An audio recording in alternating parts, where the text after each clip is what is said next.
আসসালামু আলাইকুম friends, welcome back to my channel. তো আজ আমি সুজি দিয়ে দারুণ মজার নাস্তা তৈরি করে দেখাবো। চা বসিয়ে আপনারা এই নাস্তাটি তৈরি করে নিতে পারবেন। তো চলুন দেখে নিই। তো আমি 2 কাপ সুজি নিয়েছি, হাফ কাপ মতো চিনি, আর এখানে আমি দিয়ে দিলাম 10 টাকা প্যাকেটের গুঁড়ো পাউডার দুধ। তিনটে উপকরণে খুব ভালো করে মিশিয়ে নেব আর গ্যাসের ফ্লেমটাকে অন করে দিয়েছি। তো হালকা আঁচে রেখে 30 সেকেন্ড মতো ভেজে নেব। সুজিটার কালার কোনো চেঞ্জ করার দরকার নেই, জাস্ট ভেজে নেব হালকা নাড়াচাড়া করে। তো তারপরে এখানে আমি 2 কাপ সুজি নিয়েছি, 2 কাপ সুজি হিসাবে আমি 2 কাপ পরিমাণে পানি দেব। আপনারা মাপ হিসাবে করবেন, দেখবেন একেবারে কারেক্ট হবে। যদি 2 কাপ সুজি নেন সেই ক্ষেত্রে 2 কাপ পানি দেবেন, আর পানি একটুও লাগবে না। তো এখানে গ্যাসের ফ্লেমটাকে মিডিয়ামে রেখে ভালো করে সুজিটাকে নাড়াচাড়া করে নেব পানির সাথে। আর সুজিটা দেখবেন দলা পেকে গেলে ভালো করে নেড়ে নিতে হবে। এই নাস্তাটি খেতে ভীষণ মজা, ছোট থেকে বড় সকলেই খাবে, আর এটা চায়ের সাথে অথবা এমনি খেতেও পারবেন। তো অল্প সময়ের মধ্যে মাত্র 2টি উপকরণ থাকলেই আপনার দারুণ মজার নাস্তা তৈরি হয়ে যাবে। এটা চায়ের সাথে খেতে ভীষণ মজা লাগবে। এখানে আমি চিনি দিয়েছি হাফ কাপ মতো, আর এখানে আমি দিয়ে দিচ্ছি খেজুর গুড়। এই খেজুর গুড়টা দিলে এই পিঠার নাস্তাটা আরও একটু স্বাদ বেড়ে যাবে। আর এই খেজুর গুড় দিয়ে নাস্তাটি যদি তৈরি করা হয় দেখতেও খুব সুন্দর হবে আর খেতে ভীষণ মজা লাগবে। এই গুড়ের একটা গন্ধটাই দারুণ। আপনারা সুজির তো অনেক রকম নাস্তা করে খেয়েছেন, তো এই নাস্তাটি একবার হলেও বানিয়ে দেখবেন। তো এখানে আমি ঢাকা দিয়ে 2 থেকে 3 মিনিটের জন্য রেখেছিলাম। তো আরও একবার ঢাকা খুলে নাড়াচাড়া করে নিচ্ছি। এই পর্যায়ে গ্যাসের ফ্লেমটাকে একেবারে লোতে রেখে দেবেন।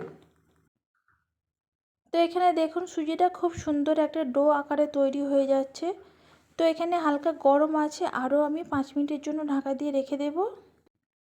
তো তারপরে দেখুন একটা প্লেটের মধ্যে তুলে নেব। আর এটা গরম আছে, হালকা ঠান্ডা হয়ে গেলে সুজিটাকে খুব সুন্দরভাবে মেখে নেব।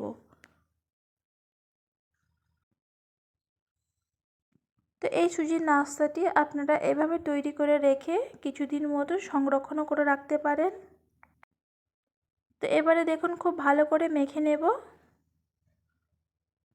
তো যদি মনে হয় যে হাতে গরম লাগছে, হালকা হাতের মধ্যে পানি নিয়ে মেখে নেবেন।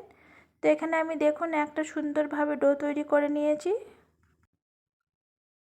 তো এই ডোটা এবার রুটি আকারে বেলে নেব। আপনারা যত সুন্দরভাবে মেখে নেবেন তত সুন্দর পিঠাগুলো তৈরি হবে।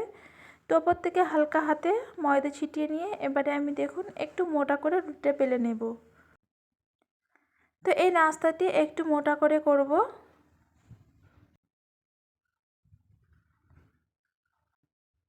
তো এখানে দেখুন আমি 4-5টা সমান করে নিচ্ছি।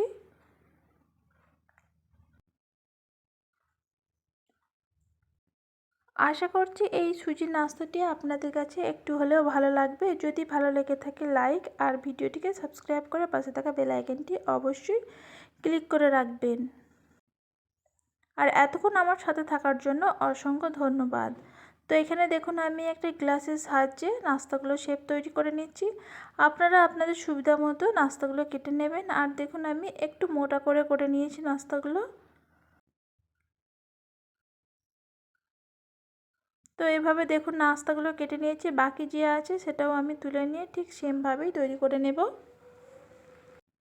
2 কাপ সুজি দিয়ে নাস্তা পুরো পরিবারের জন্য তৈরি করে নিতে পারবেন। তো এখানে দেখুন ডো করে নিয়ে আবারও সেমভাবে বেলে নেব। তো এখানে গ্লাস দিয়ে দেখুন কেটে নিয়েছি, আর এখানে সব নাস্তাগুলো তৈরি করে নিয়েছি। তো এবারে আমি গ্যাস চুলা অন করে একটি কড়াই বসিয়ে দিয়েছি আর দিয়ে দেবো পরিমাণ মতো তেল। তেলটাকে খুব ভালো করে গরম করে নেব। নেওয়ার পরে এখানে নাস্তাগুলো দিয়ে দেব।